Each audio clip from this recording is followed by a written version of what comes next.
This is Gareth Southgate, and this is the Three Lions podcast.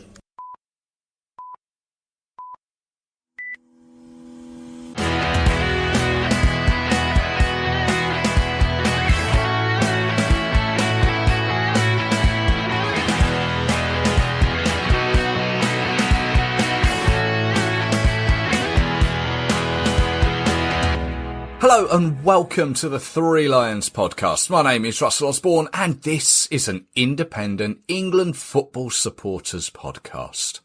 Now in the past, I've looked at various moments in England's vast history, from their very first game back in 1872 to their disastrous 2016 European Championships campaign.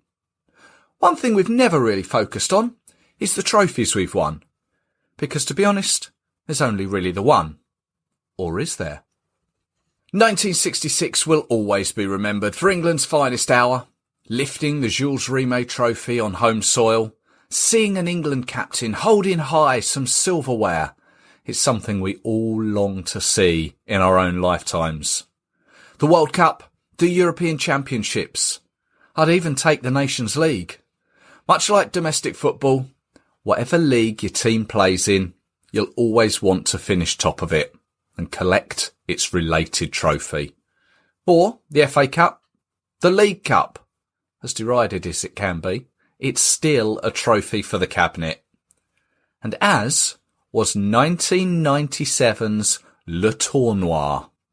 Whilst Bobby Moore lifted the World Cup in 1966, 31 years later, Alan Shearer was to lift England's first ever trophy on foreign soil. Le Tournoi, I hear you say? What was that? Well, in a nutshell, it was a 4-team tournament held in France in 1997 as a warm-up for the following year's World Cup.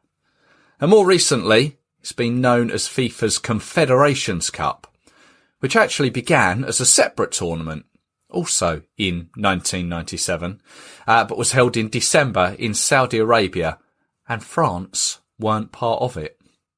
Incidentally, the 2017 Confederations Cup was the last of its kind to be held, as FIFA have abolished it in favour of a newer, expanded World Club Cup to take its place, which as of 2021 hasn't started yet because of the coronavirus pandemic. Le Tournoi de France, to give it its official name, was held between the 3rd and 11th of June 1997 across 4 host cities: Nantes, Montpellier, Paris and Lyon. All venues to be used the following year. And there were 4 participating nations: France, Italy, Brazil and ourselves, England. Each nation would play each other once, round-robin fashion, and the winner would be the nation who finished top of the group after those 3 games. Now the tournament started shortly after the end of the 1996-97 season, which ended on the 11th of May, won by Manchester United, and the FA Cup on the 17th of May, as won by Chelsea. Glenn Hoddle had been in charge since the 1st of September 1996 after taking over from Terry Venables. He'd been in charge of 8 games up until this point, which had seen England win 7 and only lose to Italy at home in a World Cup qualifier. Italy, by chance, were England's first opponents in Le Tournoi. But before we take a look at that a bit more in depth, let's take a look at the 22 players he selected to take to France, many of whom he'd be considering 12 months later should we be successful in qualifying. But both Liverpool's Roy Evans and Alex Ferguson of Manchester United were keen for their players not to be chosen, citing that the season had been a long one and their players needed a rest. Fair comment, considering that on the 31st of May, days before they went to France, England would play away in Poland in a World Cup qualifier. But Hoddle chose a mixture of young and old in his 22, including a few United players. So there were 3 goalkeepers: David Seaman, Tim Flowers and Nigel Martin. Defenders, well, there was brothers Gary and Phil Neville, Stuart Pearce, Gareth Southgate, Graham Lasso, Sol Campbell, Martin Keown and John Scales. Midfielders, 7 of them. Paul Ince and Paul Gascoigne, who were the only 2 players playing outside of England. Ince at Inter in Italy and Gazza at Rangers in Scotland. Then there was David Beckham, Rob Lee, David Batty, Lee Clark and Paul Scholes. Forwards, the SAS in the form of Alan Shearer and Teddy Sheringham, and there was Ian Wright and Andy Cole. And as it happened, the following year's squad excluded Stuart Pearce, Phil Neville, John Scales, Lee Clark, Ian Wright, Andy Cole, and famously Paul Gascoigne, which I'm sure is an episode in itself one day.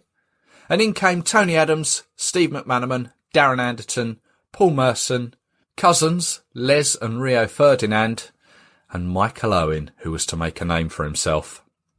As there were only 6 games in the tournament, each game was played on a separate day. World Cup hosts France against World Cup holders Brazil was the first, and neither had to qualify for the following year's major event. And if you were to say Le Tournoi to someone who remembers it, chances are they will immediately recollect this moment more than England winning it. It was the opening goal, a free kick by Brazil's Roberto Carlos, one of Real Madrid's Galacticos at the time. All of 30 yards, Andy? Well, why not? It's a 30-yard free kick with a 20-yard run-up. Dear! I don't believe it! What a goal we have just seen from Roberto Carlos. That is amazing! That is quite incredible. Watch this. That's way wide of the goal. That's 2-3 yards wide and just clips the inside of the post. That is quite a magnificent free kick. I'm not so sure we'll see one better than that for many a year. Quite exquisite. It really was an amazing free kick. The ball placed in between the centre circle and the edge of the D. Carlos began his run-up from inside the centre circle. You watch the footage from behind him. You see the ball go out for what you imagine will be a goal kick. What looks like, 2-3 yards wide of the post. Yet it spins back, hits the inside of the post and goes in, past a flat-footed Fabian Barthez. It was pretty much referred to as the banana free kick from then on. Apparently, travelled at 85 miles an hour. I remember being a kid at the time just thinking, wow, look at that. France equalised early in the second half, but the game ended 1 apiece. Now the next day was England's turn. As I mentioned, they faced Italy, having lost 2-0 to them back in February at Wembley. At the venue was a Stade de la Beaujour in Nantes, just inland from the west coast of France. England in white shirts, navy shorts and white socks. The shirts, the ones with the red and navy vertical stripes down each side and the central 3 lions crest. No fancy sleeve patches and no match embroidery. Italy in blue, white and blue. And Paul Ince captained the side for the 4th time ahead of Alan Shearer, who was replaced by Ian Wright up front on his own. And referring back to the Poland game, played a few days previous, Glenn Hoddle rested 7 players that started that game. In came Tim Flowers, Martin Keown, Paul Scholes, and as I mentioned, Ian Wright. And in front of 25,000, a lot of empty seats and rain in the air, it was Wright who put England ahead on 26 minutes after being set up by Paul Scholes. The pair then combined again to make it 2-0. This time, Wright to Scholes. Scholes. And it's his pass that has Ian Wright moving on to it. England have taken the lead. Scholes straight through the centre, right on a run. Peruzzi hesitated, and Ian Wright took the chance gleefully. Half-time approaching, the rain falling. It's been a very strange day weather-wise. A lot of cloud this morning. Over the climate, Ian Wright's flourishing, and Scholes! Well, the England bench join in the applause. It's Paul Scholes who buries his first England goal.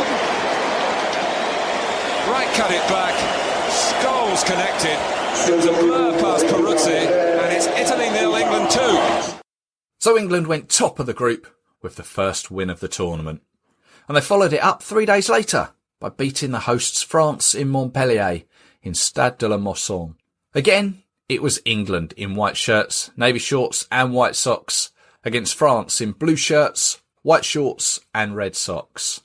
Back came David Seaman, Paul Gascoigne, who still looked rusty, and Alan Shearer, who joined Wright up front. Wright was replaced by Teddy Sheringham on 80 minutes, and it was the old SAS combination that done the trick again. Sheringham's cross, and it deflected. Oh, and a goal for Alan Shearer! A mistake by Barthez. Shearer on hand, and England are in front again. Well, the captain stands tall and proud. Sheringham, inevitably, it seems, when the two are in tandem, had a part in it. But the goalkeeper spilt it, and Shearer scores. So England enhanced their position at the top. Played 2, won 2, scored 3, conceded none, 6 points. The following day, Italy met Brazil in Lyon and played out an extraordinary game. It was a replay of the World Cup final of 1994, one which Brazil won on penalties. This game was a total contrast to that final in the Rose Bowl, Pasadena, 3 years previous. Roberto Baggio famously missed the penalty that saw Brazil lift the World Cup that year, and he didn't play for Italy again until after Le Tournoi. This game, however, was full of goals. Alessandro Del Piero put Italy ahead early. Brazil's Aldair put through his own net to make it 2 to Italy. Then an Italian own goal 12 minutes later by Attilio Lombardo. Remember him? Brought Brazil back into it, which made it 2-1 at half-time. The second half saw Del Piero score from the spot to surely secure the points for Italy. Not so. Ronaldo, Mark I, who was to make a bit of a splash the following year, scored to make it 3-2. Then the excellent Romario made it 3-3. A point, no good really for either, as no other team could equal or beat England's 6 points. So it meant that England had won the tournament with a game to spare. And that game came on the 10th of June against the reigning World Cup holders, Brazil. And it was a year to the day ahead of the opening World Cup match. For England, in came Paul Ince, Martin Keown, Teddy Sheringham and Paul Scholes. And despite knowing they couldn't win it, Brazil put a strong side out with some big names. Taffarel in goal, Cafu, Roberto Carlos, Denilson, Dunga, Ronaldo, Romario. England were in their red away shirts against Brazil's famous yellow. And the game was played at the home of Paris Saint-Germain at Parc des Princes. Martin Keown went off after 20 minutes to be replaced by Gary Neville. Brazil, however, were by far the better team. And on 61 minutes, Romario scored the only goal of the game, slotting past David Seaman. Xavi and Ronaldo and Leonardo. And Romario, England in trouble, and a goal down. Romario playing against England for the first time. Scores against England. The signs were there, and this time nothing Seaman could do about it. It's a brilliant goal, Martin. Simple as that. An absolute peach. It's so typically Brazilian. So Alan Shearer picked the trophy up, raised it above his head in the usual fashion, and that was about it. No one was really going to get excited about it. The eyes of the world weren't all looking at him. And to be honest, the majority of England knew it wasn't too much to get excited about either. They were really just glorified friendlies. But it would be a confidence booster going into the upcoming World Cup qualifiers. Starting in September, and a big game away to Italy in Rome looming. Now speaking of the trophy, this was no Premier League trophy. No sparkling when the light caught it. Not as big as the Champions League. Not as pretty as the FA Cup. Nowhere near as many handles as the League Cup, or as ornate as the FIFA World Cup trophy. No, this looked like something you'd pick up in your local trophy shop for your Sunday League winners. This was a black plinth, probably 12-inch square, an inch in height, with Le Tournoi de France 1997 engraved on the side in gold.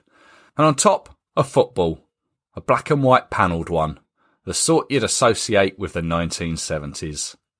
So with England not used to being presented with trophies, You'd think this would be proudly displayed by the FA on a shelf somewhere. Sadly not. As it appears, it's gone missing. According to a report by John Cross of the Mirror, back before the Portugal Nations League finals, it was nowhere to be found. Had someone smuggled it out of the FA? Had it been mistaken for a paperweight?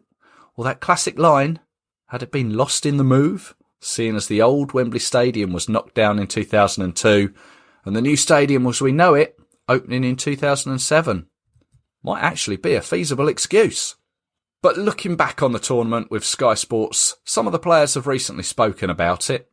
Phil Neville said it was the best tournament he ever went to. Stuart Pearce said the pressure was off.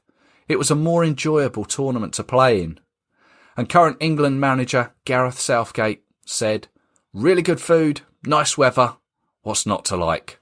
It's like the perfect stag week. But what was it like to be there?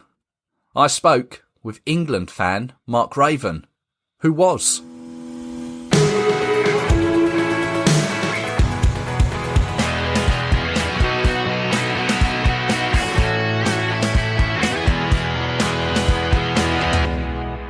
Now, I get the impression that not too many England fans actually travelled to this tournament. So I guess they're all saving up for the following year, 1998, and the France World Cup. But I've managed to track down someone who went. Brighton and England fan, I'd like to welcome to the Three Lions podcast, Mark Raven. Hello, Mark. Hello. You all right? Yeah, good. Doing good, thanks. The Tournoi. Stretch your mind back to 1997. Am I right in saying that not so many England fans went? There was a few. The thing that made it more difficult was England actually played a qualifier just before it away in Poland. Right. So what a few of us did was we went over to Poland, which was anything but friendly, and then headed back to Paris for their tournament in '97. But no, there was a reasonable turnout, but more later on when the games were in Paris. Right. Okay. Because they didn't start in Paris, did they? No, the first one was I had to do a check of where they played. It so long ago now, but the first one was down in Nantes, which is when we played Italy. Yeah. And what we did was we got a train back from Katowice in Poland to Paris, an overnight train, and then got the train down to Nantes. And so the first game was in early June against Italy. And Italy, I mean, really, you think would be a stronger outfit. Yeah, the tournament makeup was good. I'm not 100% sure of all the times, but we played Italy and France in the two group games. I think they had a group game, and then obviously we played Brazil in the final. So I think we were the big underdogs at the time. Yeah. Was it before the England-Italy game? There was the Brazil-France game, which had the famous free kick, didn't it? That's right, indeed. Yeah, I remember watching that, and we were thinking, we might have to play one of these teams, to see Brazil score a goal like that. Amazing. And I was trying to recall the goal that they did score against us, but I think that might have been a free kick as well. But I'll have to check the records on that one. Yeah.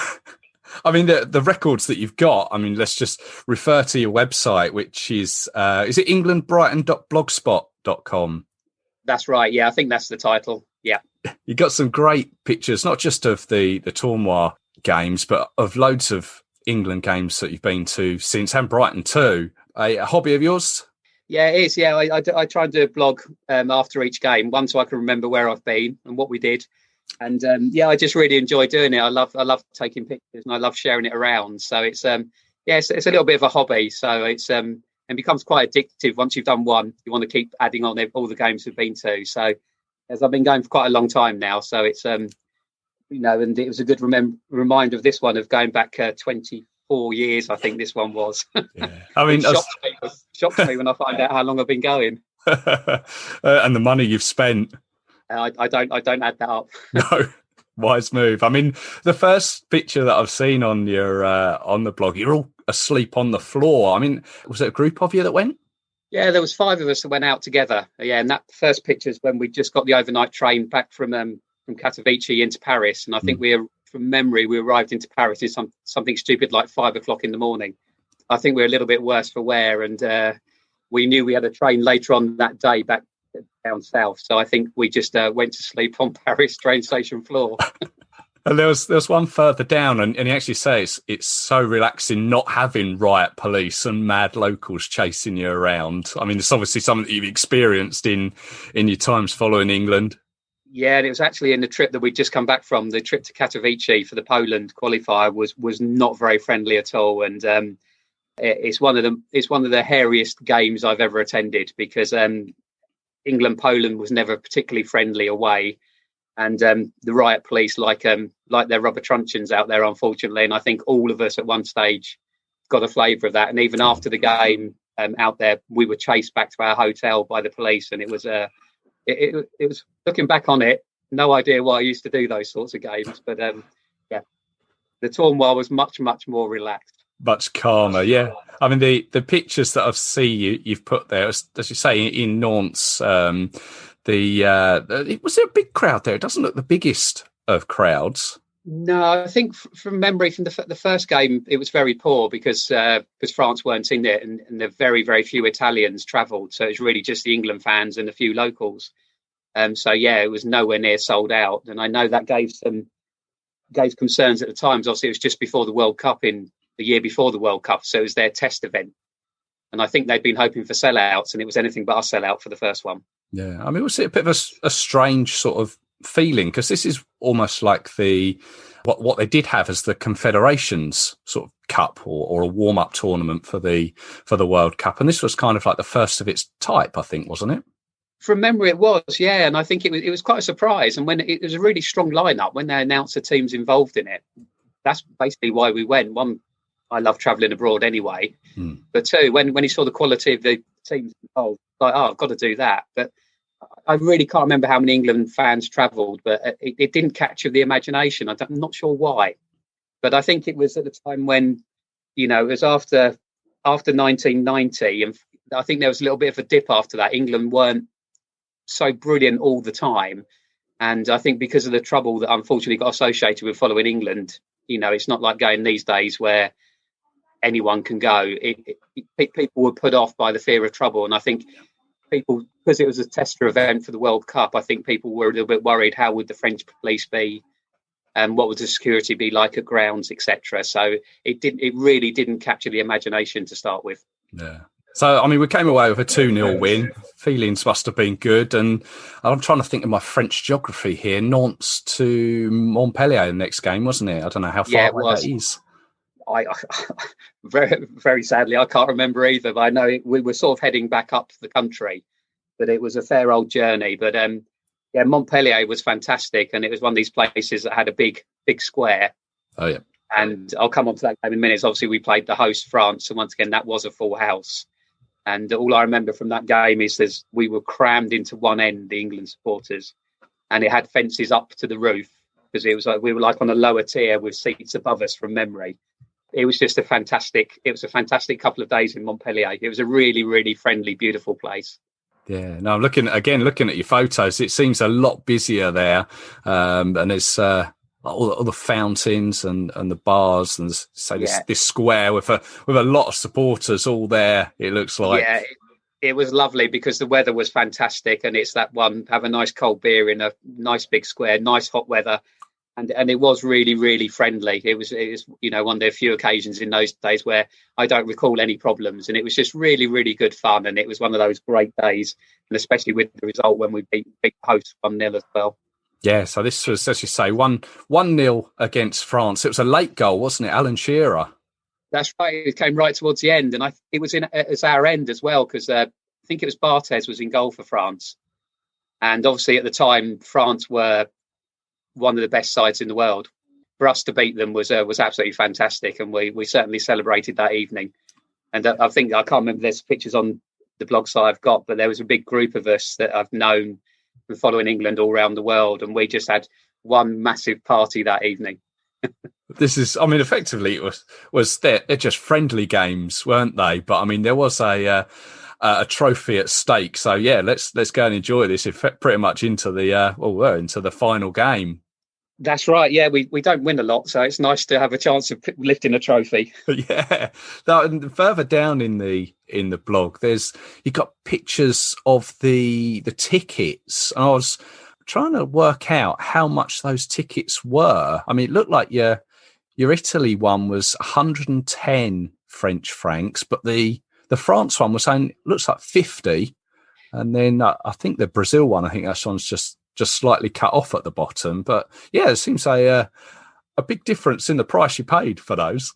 Yeah, it's going back, say, a long time to remember, but I remember there's quite a lot of controversy about the pricing. And there was very limited choice because you had to go in, obviously, the England section. Yeah. From memory, I think it was the first game, there were very, very few cheap tickets around. And then for the France game, the view was terrible, but we were putting the section behind the goal, but it was pretty, much, much cheaper than the first game. Yeah. And for the final, I honestly can't remember. It was at the Parc de France. That's the only time I've been there. And once again, I don't think it was that expensive. How did you come about tickets back then? Because was there a supporters club to be part of to get the tickets then, or did you have to get it whilst you're out there? No, we were part of it. It was the England Travel Club, I think it was called then, or the England Members Club. So you had to be a member to get official tickets. It's very similar to today, but with the membership was fairly poor at the time. I think they introduced it from memory was in about the World Cup in 1990, right? Because we went without tickets in 1990, but very unusually we signed up to become a member before the first game in Italy, and then became members ever since. So it was given as a priority. If you were in the membership club, then you could apply for tickets. Yeah. These were the days when they'd send you out the tickets rather than having to queue up and wait for them. Yeah, you used to get a paper form that you used to fill in, and you had to send them all in together if you wanted to sit together.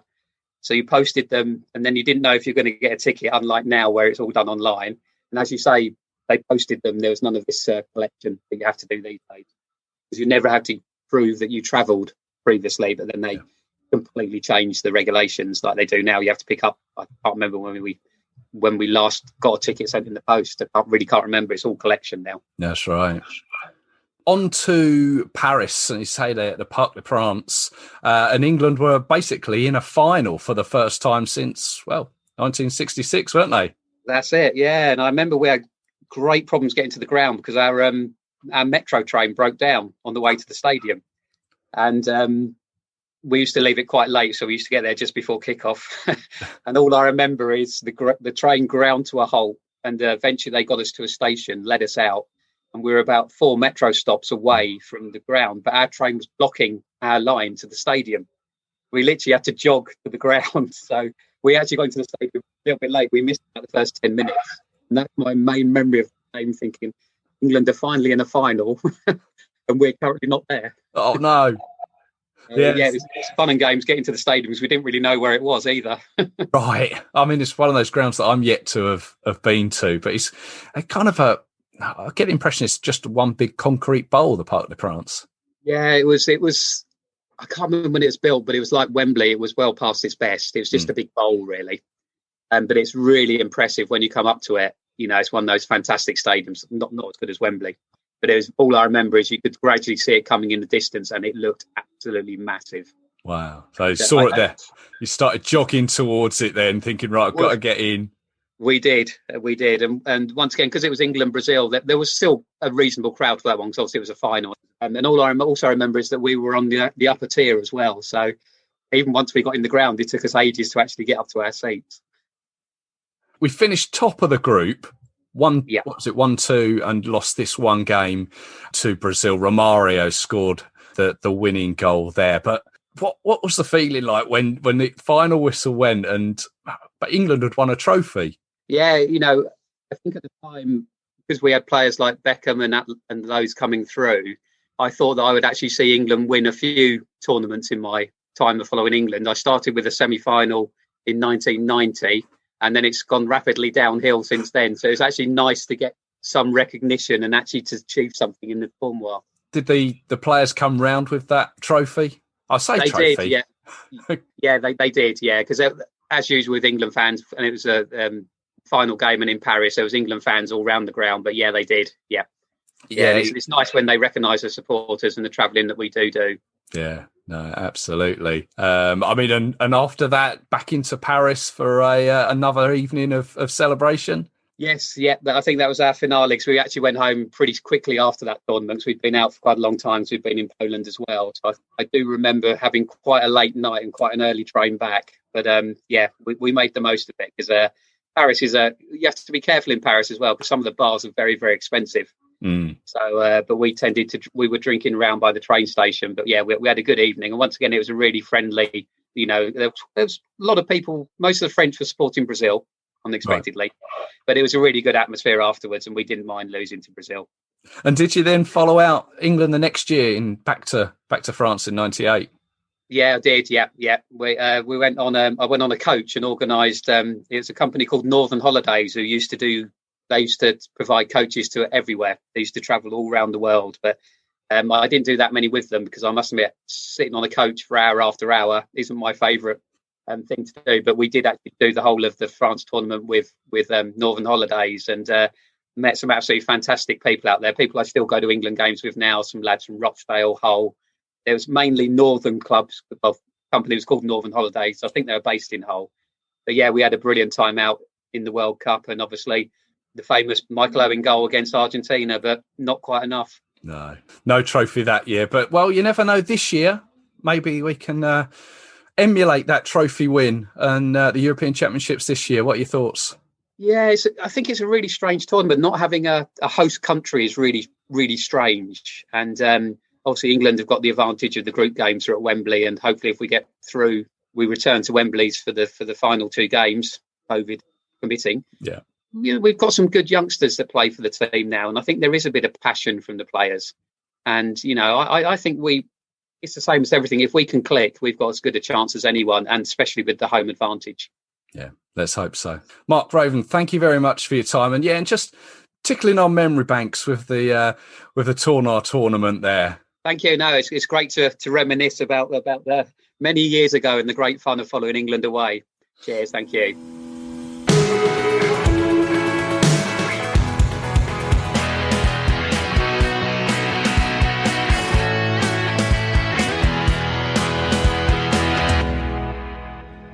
Thanks to Mark there.